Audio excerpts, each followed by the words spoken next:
Interviewing Richard Matheson about his television career at his home at Hidden Hills, California. Okay, I'd like to start out and talk about your early years and your influences. And the first question is, what was your name at birth? Richard Burton Matheson. I think she married the wrong guy. Were you named after anyone in particular? I don't know where she got Burton from, because she was born in Norway. It's not a Norwegian name. Did you have any nicknames growing up? My cousin used to call me Shadow. Why, I don't know. Right from when you were a little kid? Yeah, when I was a little kid. When were you born? February 20th, 1926. Where? Allendale, New Jersey. What was your mother's name? Fanny Matheson, which she didn't like. She changed it to Frances later. Did she work? Mostly she was a housewife. She occasionally worked at Ebbinger's bakery, but mostly she was at home. And your father's name? Bertolf, B-E-R-T-O-L-F. And what did he do? Well, he was in the Norwegian Merchant Marine for a long time, and after they got married, he went into tile flooring, which is what he did. He installed quite a few of the State Pavilion tile floors in the World's Fair in 1939. So, did you go to the World's Fair yourself? My mother let me go the second year. The first year I was only 12. I don't know. She thought I was too young. I went by myself the second year with a friend. Do you remember anything specific about the fair? Oh, yeah, it was a wonderful place. I keep wanting to write a novel about it. I have somewhere a book that I did for civics, a project, which is all about the history of the fair and has from the catalog photographs of all the different buildings and descriptions of them. It was a fascinating place. Did you happen to visit the RCA Pavilion where television was introduced? Oh, sure. Any memories about that? Well, they had people, I think, come from the audience to be seen on the television screen. I mean, it was really in its infancy at that time. What did you think about it? Did you think it would last, that it would actually happen? Television, you mean? Well, I never thought about it at that time. It wasn't until I got out of college that television was even being sold. I mean, the first set I got, it was like 7 inches, a 7-inch screen, and that was pretty standard at that time. Did you have any brothers or sisters? I had an older brother and an older sister. My brother was 12 years older than me. My sister is 13 years older than me. Do you remember anything about the Great Depression? Was your family affected by it? Oh, sure, yeah. Somehow they managed to muddle through. My brother worked in the American Hawaiian Steamship Company. My sister worked in Abraham and Straus department store. And putting their income together is that they put us through. And actually my father, I discovered later on, during the Depression or during Prohibition, which I guess was before the Depression, he ran 3 speakeasies and kept the family going for a while. What were your hobbies growing up? I was drawing. I used to make little cartoon books with stories in it. And my mother taught me how to play the piano. So when I got a little older, I started writing music. Can you tell me a little bit about these cartoon books? Were they? Oh, it was. I remember there was one I did for Tarzan. Oh, except I called him something else. I forget what, but his elephant friend was Tantar. They were just little panels. Where they are now, I have no idea. Were you an avid reader? Oh, yes. My mother took me to the library to join when I was quite young. And I also wrote when I was young. I had stories and poems published in the Brooklyn Eagle when I was like 9 years old. And yeah, I read constantly. I would go to the library every week. I would read maybe 2 Kenneth Roberts novels a week, and they're each about 1,100 pages long. So I think, I don't know of any writer that I know who did not read just avidly when they were young. What kind of things did you write that were published when you were little? Oh, just, story about a little boy who's being picked on by a bully, and he befriends a bird, and the bird attacks the bully and pecks him on the head and scares him away. And then I wrote poems. I wrote a poem about Columbus. I think the first line was, when Columbus sailed, he said, "At least I'll find a short route to the east." What kind of student were you? I was a very obedient student. I did reasonably well. I was good at arithmetic and mathematics. I made the mistake of going into an examination at Brooklyn Technical High School. 25 of us went in to take this test, and only 7 of us got in. And my bad fortune was I was one of them, because I ended up taking structural engineering, which was absolutely not the sort of thing I wanted to do. But I did not think for myself. I just sort of went along with the tide. So did you know what you wanted to be when you grew up? I didn't really, I wrote, when I was 16, I wrote a novel. And I always was creative. I wrote music, I wrote stories, I wrote this novel, as I mentioned. But it wasn't until I got out of college and an editor at Esquire magazine named Donald Berwick suggested that I get a night job and write in the daytime if that's what I wanted to do. So that's when I really took a crack at it. What about some of your other earlier influences? Did you go to the movies as a child? Movies probably were the biggest influence on my writing. Almost every idea I got was from a movie, and usually a bad movie. A good movie, you're totally absorbed in, so your brain just goes along with it. A bad movie, I'm not one of those people, or at least I never was one of those people who could just say, "Oh, this is terrible," and leave the theater. If I paid the price to get in, I was going to stay there and see the whole thing. And my mind would drift off. Something in the picture would make my mind drift into a different area. Like when I saw Dracula, not that it was that bad, but my mind drifted off, and I thought, if one vampire is scary, what if the whole world was full of vampires? which ended up as my novel, I Am Legend. Yeah, movies had a tremendous influence on me. One of the influences was Val Lewton, his pictures. Jacques Tourneur, who later directed several things I wrote, he did The Cat People, which I was very much impressed by the subtlety of it. And I even wrote Val Lewton a letter saying, I think I figured out how 2 of the things you do to scare people.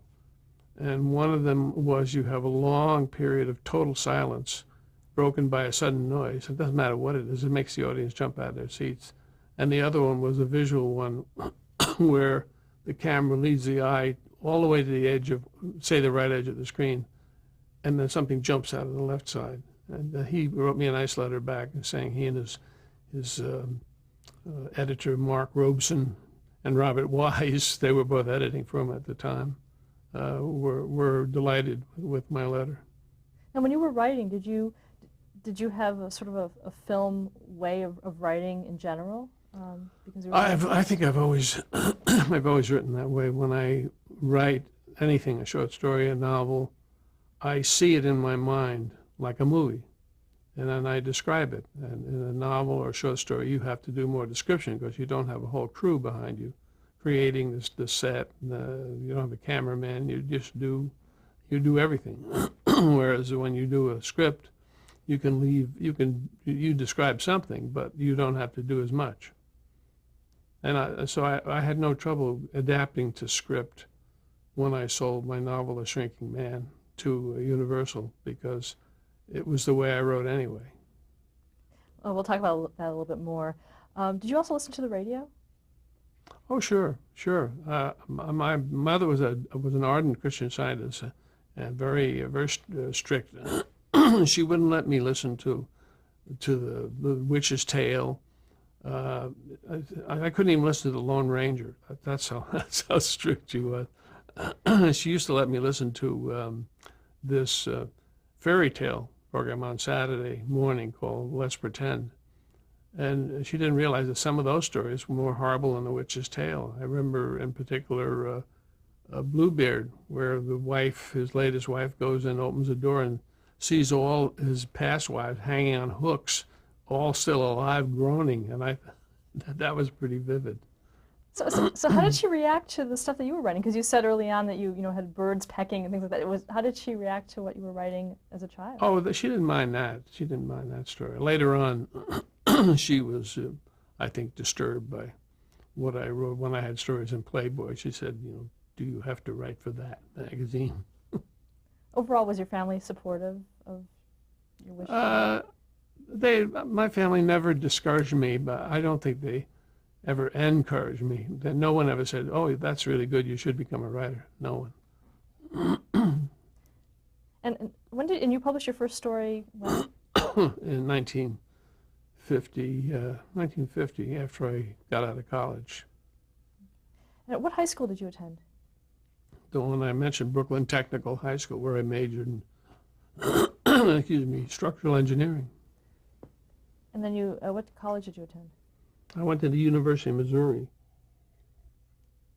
and got a degree in journalism.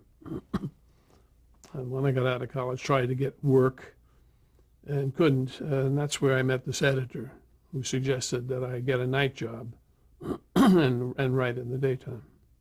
And that's when you sold your first story? Yeah, I sold it very quickly. And it was unusual enough that the editor, who had been in the business a long time, Tony Boucher, said he thought it was some professional writer who just decided to do a little experimentation. And when he found out I was 23 and I'd never sold a story before, he was kind of taken back. And what story was that? It was called Born of Man and Woman. It's interesting because it has become a classic in the field. It's been anthologized a zillion times. It's been in educational books for classes. And the interesting thing is that if I had thought of it, the idea years later when I had my own family, I would never have written it because I wouldn't have believed it. Because it is unbelievable. Because this young couple, they have a monster for a child, and the doctors let it live, and don't even put it in an institution, but let them take it home and keep it downstairs in the cellar, which is ludicrous, But at that age, the idea appealed to me, so I never questioned it, and consequently ended up writing what they call a classic. Did you serve during World War II in the armed forces? Yeah, sure. Yeah, I was in the infantry in World War II. Because I'd gone to Brooklyn Technical High School, I enlisted in the Army Specialized Training Program to become an engineer, and went up to Cornell University, where they were holding the program, and they shut it down, I don't know, halfway through. I think it was a ploy to get us all in the infantry, because the last part of the term we just all goofed off. Nobody paid any attention to classes. And after it was over, I was put in the infantry. Did you see combat? Yeah, I was over. Yeah, sure. I have a novel that I wrote based on a lot of what I went through. Yeah, we went into the Saar Valley in Germany, and I still remember the first shelling we went through. It sounded like, I think in the book I describe it like a giant blowing on a soup. You hear that overhead, and then the explosions all around, and people getting killed, and then we just dug foxholes, and then we had to get out of the foxholes and move some more, and then they shelled us again with 88s, and we had to do another foxhole. So after about the third time, we just stayed in our foxhole, and as it usually does in war, it rained constantly. So we all got soaking wet.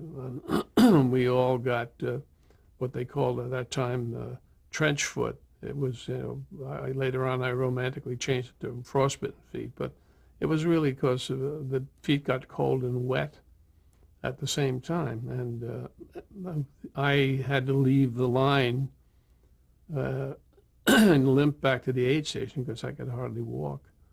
And the day I left was the day the Germans had their breakthrough.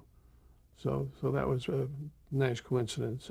And I went in the hospital, took my shoes off, and my feet turned into huge blue things, and they looked horrible. And I was in the hospital for 6 months, and I had a mild case. People who had a severe case lost their feet. And when were you discharged?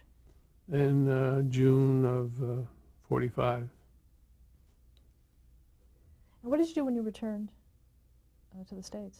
What did you do when you returned to the States?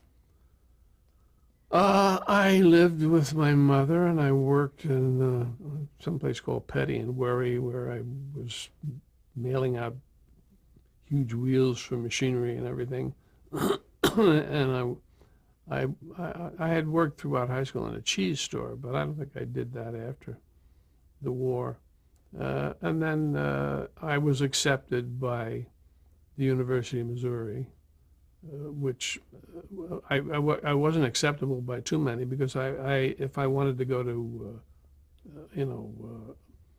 Caltech or something like that, I probably would have been accepted because I had enormous qualifications in science courses, but almost nothing, and no language. So they let me in even though I had no language, and I had to take French while I was at the University of Missouri. And it was after you graduated that you published Born of Man and Woman? Yes. Now, how did that affect your career? I wrote during college, too. My friend and I wrote a musical that was put on for the journalism show of 48, I think, and I wrote the songs for it. And I had a story published in the school literary magazine, but the first time I got paid for it was after I got out of college. And how did that affect your career? Which one? Selling that story, Born of Man and Woman. Well, fortunately, it was so unusual that it got a lot of attention, and an agent wrote to me and said, your story hit me so hard. I would like to, if you don't have an agent, I'd like to represent you. So he was my agent for a number of years. And I continued selling stories here and there and came out to California in 1951. And why did you come out to California? Well, I think, my feet always bothered me. And I hated the weather. I can remember walking up the block to where I lived with my mother, and the cold wind was blowing so loud that I was screaming into it in a fury, and I couldn't hear the sound of my own voice. So I thought, well, this is a good time to go to California. And I think I wanted independence too.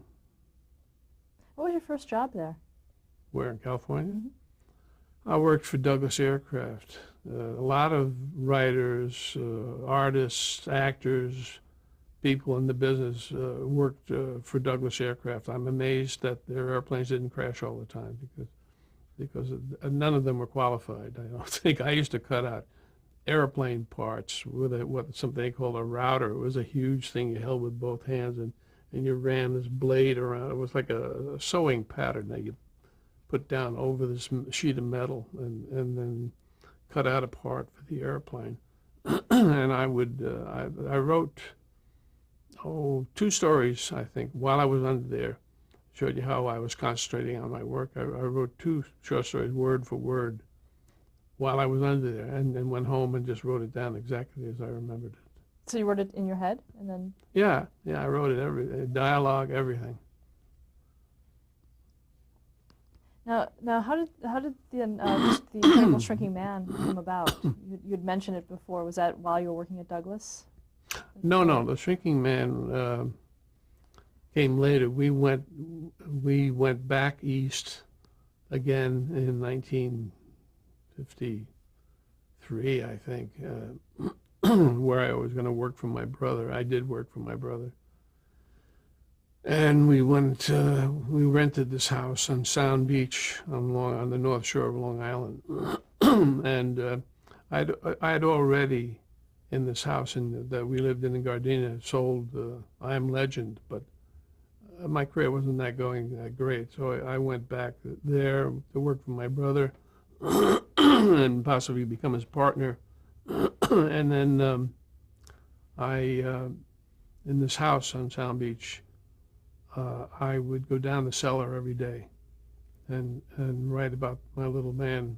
So the environment, I didn't have to worry about remembering. I didn't have to take notes or anything because it was right in front of me, and I just imagined what he was doing. There was even a spider up in the corner. And were you happy with the film version that came out? At first, no. For many years, I wasn't happy with him, but I have a tendency never to be satisfied with what they do from my work, with a number of exceptions, of course. And it wasn't until years later that I realized how unusual it was. My older son, Richard, made me realize how unusual it was for that time, especially the ending on the picture. It was an uncertain type of ending. It wasn't the man and wife hugging and walking off into the sunset. It was him going down into the microscopic world. Now, how were you able to write the screenplay for that? Well, when they wanted to buy it, when we lived in South Beach, I got a call and they wanted to buy it. And I stipulated that I had to write the screenplay for it. I always figured that was the only way you could get into films. I don't think that's true anymore. They buy, speculative scripts all the time. Was it a battle at all to get that stipulation, or? No.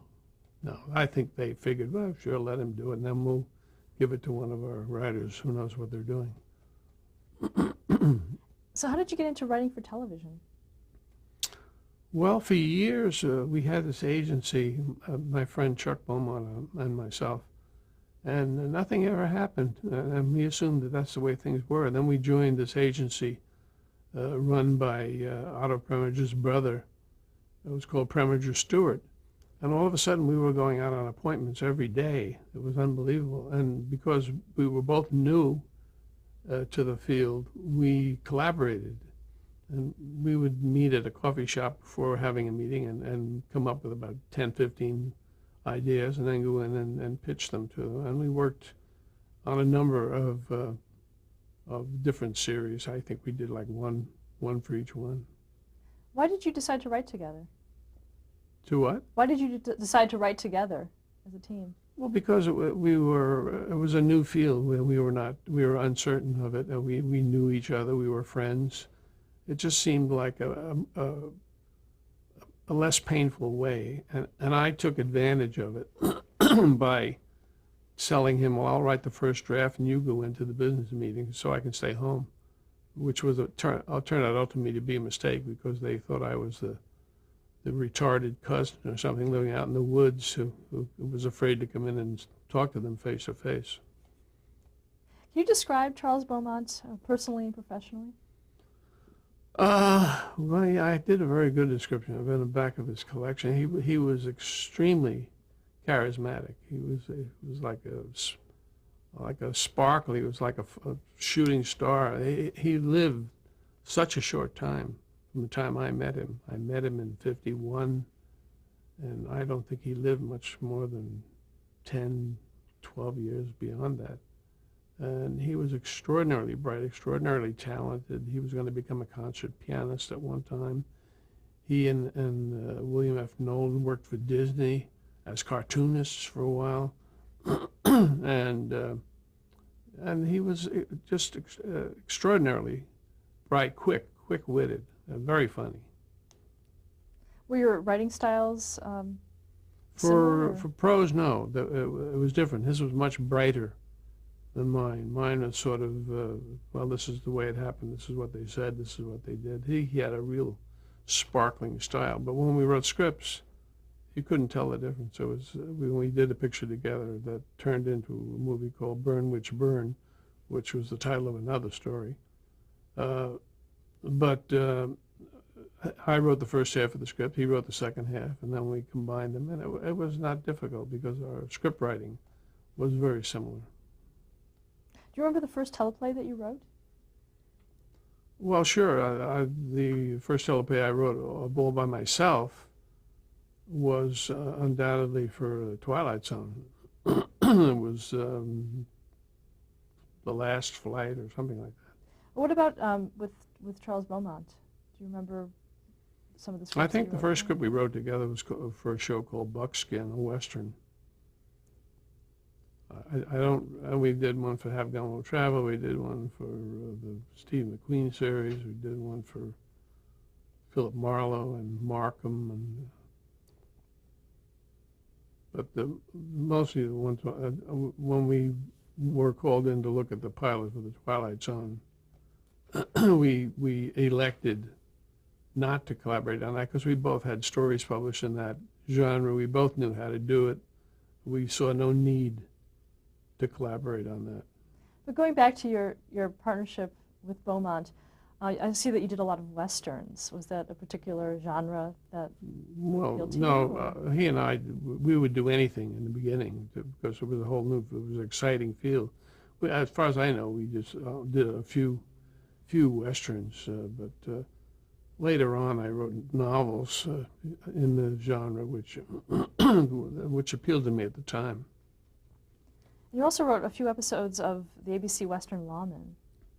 Yeah, I wrote 6 of them at the same time I was doing Twilight Zone. Actually, for a while there, I almost preferred the results of my scripts on Lawman to the ones on Twilight Zone, which didn't last. But there was this producer named Jules Shermer who had been a motion picture producer, and he was wonderful to work through and work with. And he liked my stuff, and he was one of these producers who never let them change a word. Can you describe the series? Well, there were, I think, maybe 20 Western, half-hour Westerns at the time. The half-hour form was quite rampant at the time, and this was just another one. It had John Russell, who I found out later had done some light type of acting, but in this series he was so rigid. It was like the golem with a gun strapped to him, and the lively one was his deputy, played by Peter Brown. But I liked him. I thought the first one I wrote won a Writers Guild Award. It was called Yorkie, and Ray Denton was in it. Did a wonderful job. What's the plot line on that? This is a man, Yorkie, a very famous gunfighter, came to town and just sat down in the bar and told whoever was there to go to the marshal's office and tell him he was going to kill him in a half hour. And then the program was why, who was he? The marshal had no idea who he was. There was a scene where his deputy came in and pulled a gun on him. And he said, and this is true, I was told this by a gun expert, he said, before you can pull the trigger, I can draw my gun and kill you. That's how long it takes you to think, your brain to connect to your finger.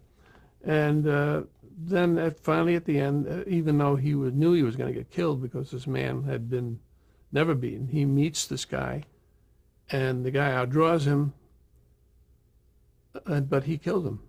And when he's dying, he finds out that his gun was unloaded. He didn't have the kind of person, he couldn't have the character commit suicide, so he decided this is how he would kill himself, was to get this. And he'd heard this man was brave, this marshal, and figured that was the best way to go. Let's stop there to change the tape.